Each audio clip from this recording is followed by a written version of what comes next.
Stuart, how would you assess Scotland's business over the last week or so?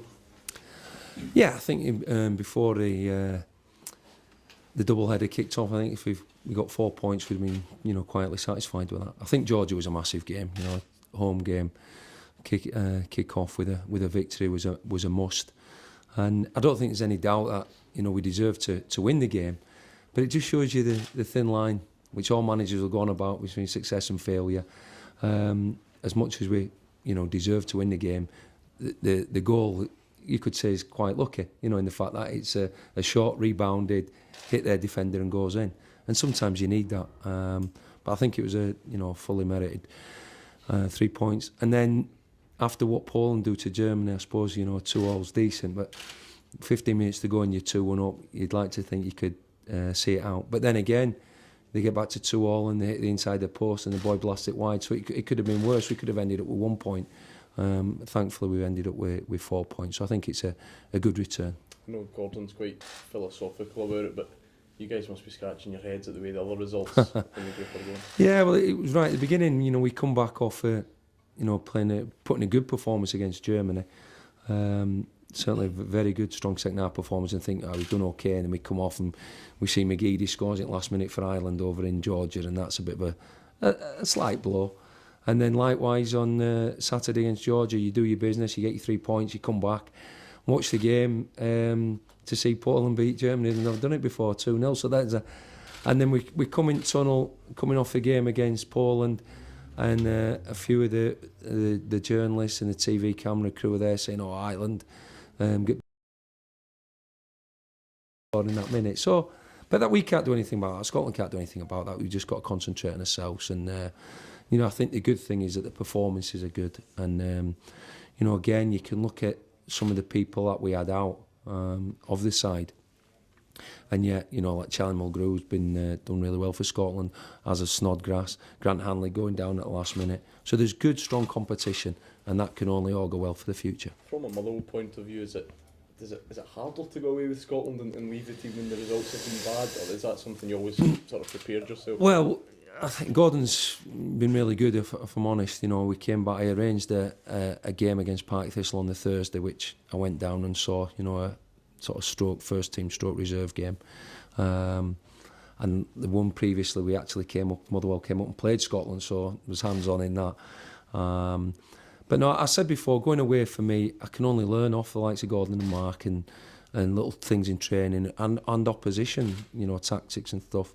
But my head's, I've always got my iPad, I'm always looking back at I watched the Dundee Aberdeen game on Y-Scout 3 times, so you're still fixed in there. But and it can be a good distraction in a way. But we were back in, I think we flew in, early hours of Wednesday morning, 3 o'clock in the morning, but we were in here on Wednesday. The lads normally have Wednesday off, but we're in Wednesday, Thursday, Friday, and got a lot of good work done. So, as I said before, when you're planning for a game on a Saturday, you actually don't really get down to the shaping up of a team and your opponents probably till the Thursday, and we did it from Wednesday onwards. So, it's a case for all players and international. I know, speaking like Mark Reynolds at Aberdeen, what they did, they had a couple of days off and you recharge your batteries. But we've had good work with what we had.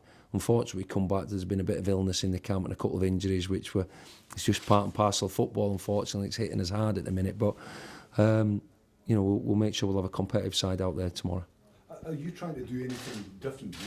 You're away with Scotland, you come back, you're re-energised, presumably.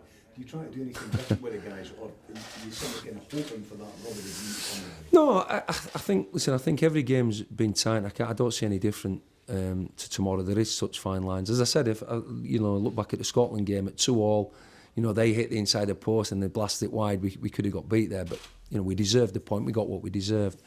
I think last week against Thistle, it was a tight game. The keeper pulls a great save off, hits the underside of the bar, comes out, they go to the park and score. And that's the way it's been going results-wise. Having said that, we certainly need to improve our performances to get better results.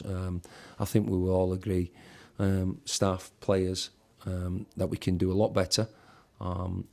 We've no divine right to be where we've been for the last few years. We've got to work hard and just you know, stick at it, and you know, you believe that results will change. It's not a nice phrase, that kind of punching above your weight. Yeah. I mean, given the kind of lack of resources you've had by comparison to clubs with much greater resources than you, have things kind of caught up, or are you simply going through a lull, do you think? Yeah, I mean, listen, there's no doubt the term we have been punching above weight, but that's in the past. What the term now is, we're certainly punching below his weight. You know, I think we've got far better players at the club that we've shown at the moment. You know, the results bear that out.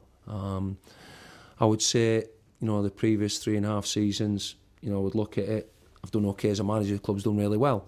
If you go on the results in the last, you know, 9 games, I've been a rotten manager and the club's not doing so well. And that's a fact, that's how football goes. But that's when you need to stand up, as I say, when things aren't going well. It's easy to take the pats on back, and players as well play with confidence, but it's when, you know, you find the real character of you as a person, as a manager, your coaching staff, the players, and you know, through tough times, you've got to fight back, and that's what we're hoping to do. Does that put you under any pressure, Stuart? You're a guy who's set very high standards. You've set very high standards as a player, and you've reached them. But are you under any pressure? I mean, this is not a club, by and large, that's ever had anything but a good degree of dignity about it. Yeah, no, I put myself under pressure. I was under pressure last season when we were in the playoffs and got beat 5-1 at MATCHDAYS. With 3 games to go, you know, and we needed to win them last 3 games. We managed to do it. I think managers are always, if you always look at yourself, what you can do better. Obviously, things at the moment, the results and performances have not been what we're capable of. As I said, we've no divine right to be. You know, I look at the squads and look at Dundee squad, good squad, Partick Thistle squad, Hamilton squad. You know, our game at Celtic Park and at Hamilton were both as difficult as each other, you know, and so there's not a lot in it. We just need it's a big thing in football is confidence, and we just need to regain that, and by doing that, you need to win football games. But to win football games, you need to lift your performances, so it all goes hand in hand. Do you think that some of the criticism has been unfair, that's been levelled towards you? I don't know any criticism that has been levelled towards me.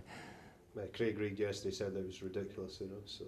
Well, whatever criticism was levelled towards me, I've not had it. Now, I don't go on websites and I don't go on forums or whatever, so whoever's aimed at the criticism...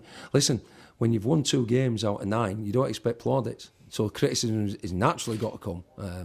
You know, as I said, if you look at this season's games, you know, I'm a poor manager, and you know, that's you know, got to accept that. You know, the league table and the goals for column and goals against column doesn't lie. But that's a challenge I've got. If I'm getting criticism, then fine. You know, criticise me and not the players, because I know what sort of bunch we've got in there. We have had little things that have gone against us, but that's football. And again, tomorrow we're missing some key players because of an illness and an injury. Few injuries that we've got, but listen, that's football. You got to get on with it. And you know, we have had criticism. In football, in manager job, you always get criticism, but bring it on. Can you just expand on the illness and injury there? I can't expand on it. Unfortunately, we've had a little bug virus, I would say swept through the club. There's 2 or 3 lads who have not trained today. We're hoping one of them will be on bench tomorrow, but certainly the 2 won't be. And just, you know, a couple of injuries, again, not long-term things, but certainly ones that'll keep couple of players out tomorrow. And David Clarkson, of course, you could come up against him tomorrow. Do you regret maybe perhaps not signing him? No, and you know, I wish David all the best. He's a fantastic professional, but at the time, you know, and we said that when he came in, Clarkey wasn't the type of player we were looking for. We already had a John Sutton and Bob McHugh and a Lee Irwin, lads who were, you know, similar in type. You know, what we wanted were pace at the top end of the park, people who could run in beyond. And we felt, you know, obviously we brought Oyama back in now, and you know, he showed against Partick Thistle last week that he's got his fitness behind him now. You know, he didn't have any pre-season, so no, you know, I wish Clark all the best. It just wasn't the type of striker we needed at that position at the time. So you talk about, obviously, it's the time that we stand up and we counted. Did you sense that the squad were kind of jolted to the last 2 results, and maybe seeing the league table going down, and is that something that maybe... Yeah. Listen, again, it was 2 results. You know, we thought we'd sort of got us back on track, if you like. Ross County game, win up there, tight game. Go to Celtic Park, get a good point, tight game again. get knocked out of the cup on penalties, you know, which was harsh. I thought when you look at it again, we hit the bar and post and we could have got through. And even the game out here against Hamilton, even though they were far better than us, 2 individual mistakes and we missed like 3 or 4 really good chances. So, but last week there was nothing in the game. You know, you got to take your chances and you got to defend better. We were poor at 2 goals. They got a very good goal. We got a very good goal. And I think, you know, a lot of managers will say it in all levels. Certainly listening to some of the English managers. Getting the first goal when it's tight is important. You know, we could have easily done that last week. We didn't. So we've got to aim for that. But, you know, as I said before, I've got belief in these players. I've got belief in the application, the character in the dressing room. It wasn't through a lack of effort last week that we got beat or anyone chucked it. It was just, you know, as I say, they took the chances, we never.